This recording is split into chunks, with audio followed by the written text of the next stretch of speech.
নমস্কার বন্ধুরা, আমি সুস্মিতা বাংলা ক্যানভাস চ্যানেলে সকলকে স্বাগত জানাচ্ছি। আজ আমার রেসিপি সর্ষে দিয়ে বেগুনের ঝাল। যে কোনো নিরামিষ দিনে আপনারা এটা খুব সহজেই তৈরি করে ফেলতে পারেন।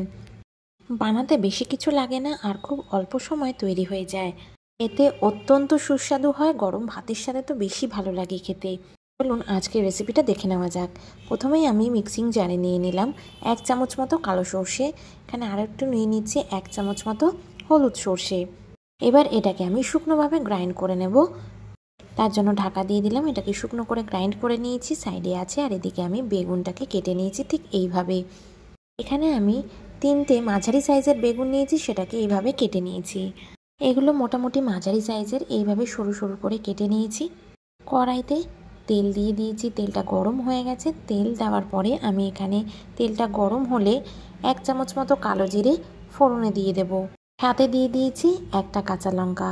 কাঁচা লঙ্কাটা ফাটিয়ে দিয়েছি। তেলটা গরম হয়েছে, তখনই কিন্তু ফোড়নগুলো দেবেন। ফোড়নগুলো একটুখানি কিছুক্ষণ ভাজা ভাজা হলে, সুন্দর একটা গন্ধ বেরোলেই এই বেগুনগুলো দিয়ে দেবেন। বেগুনগুলোকে এবার লো টু মিডিয়াম ফ্লেমে আমি ভেজে নেব। ভাজার সময় কিন্তু অবশ্যই অল্প নুন দিয়ে দেবেন। বন্ধুরা, যারা আমার ভিডিও দেখছেন অবশ্যই এই ভিডিওটা কিন্তু স্কিপ না করে পুরো ভিডিওটা দেখে নেওয়ার অনুরোধ রইল। বন্ধুরা, এগুলো স্কিপ করে একদম দেখবেন না, পুরোটা দেখবেন। স্কিপ করলে ভালো লাগবে না। বেগুন ভাজার সময় কিন্তু অবশ্যই আমি পরিমাণ মতো হলুদ গুঁড়ো আর নুন দিয়ে দিচ্ছি।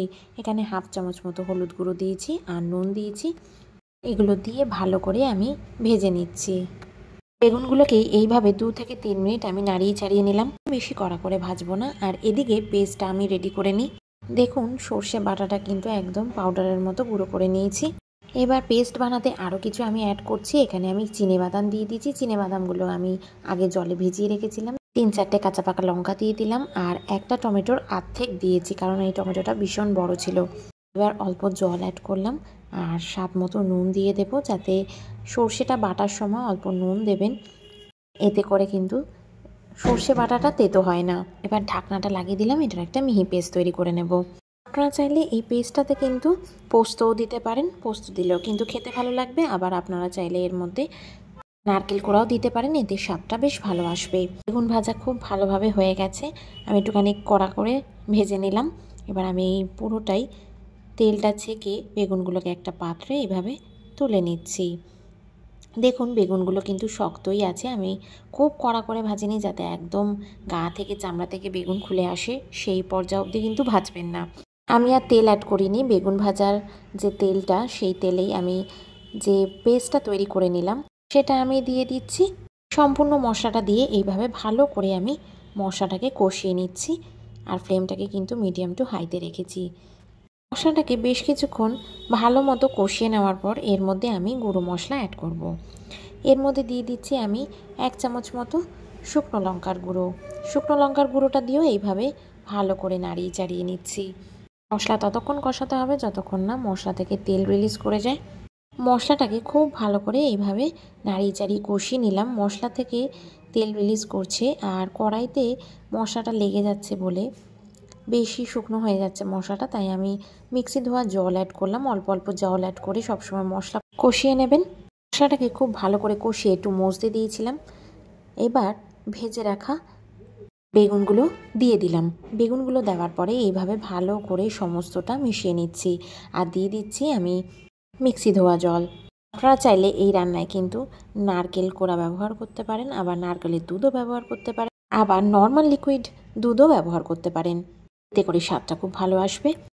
গ্রেভির মধ্যে বেগুনগুলো দেওয়ার পরে ভালো করে নাড়িয়ে চাড়িয়ে অল্প জল মিশিয়ে আমি এর মধ্যে পরিমাণ মতো নুন দিয়ে দিলাম। আর আমি কিছু মটরশুঁটি ছাড়িয়ে নিয়েছিলাম, সেটাও দিয়ে দিলাম। এখন যেহেতু শীতকাল, বাজারে প্রচুর মটরশুঁটি বিক্রি হচ্ছে, তাই মটরশুঁটি ছাড়িয়ে ভালো করে এর মধ্যে দিয়ে দিলাম। খেতেও কিন্তু খুব ভালো লাগে। মটরশুঁটি দিয়ে ভালো করে নাড়িয়ে চাড়িয়ে ঢাকা দিয়ে আমি 5 থেকে 7 মিনিট এটাকে সিদ্ধ হতে দেব। 3 থেকে 4 মিনিট পর আমি ঢাকাটা খুলে নিলাম। দেখুন, নরম হয়ে গেছে বেগুন একদমই। আমি এখানে পরিমাণ মতো চিনি দিয়ে দিলাম। এখানে 1 চামচ মতো চিনি দিয়েছি।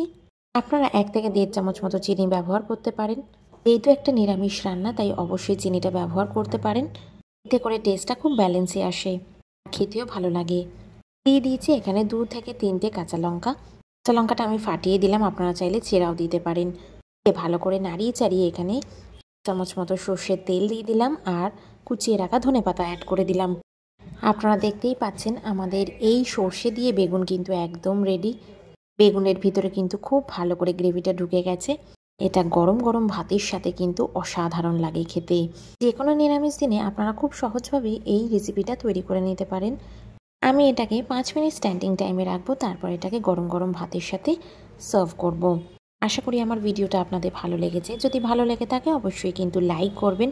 চ্যানেলে নতুন হলে অবশ্যই সাবস্ক্রাইব করে নেবেন। পাশে থাকা বেল আইকনটা অবশ্যই প্রেস করবেন, যাতে নতুন ভিডিও আপলোড করলে তার নোটিফিকেশনস আপনারা সঙ্গে সঙ্গে পেয়ে যাবেন।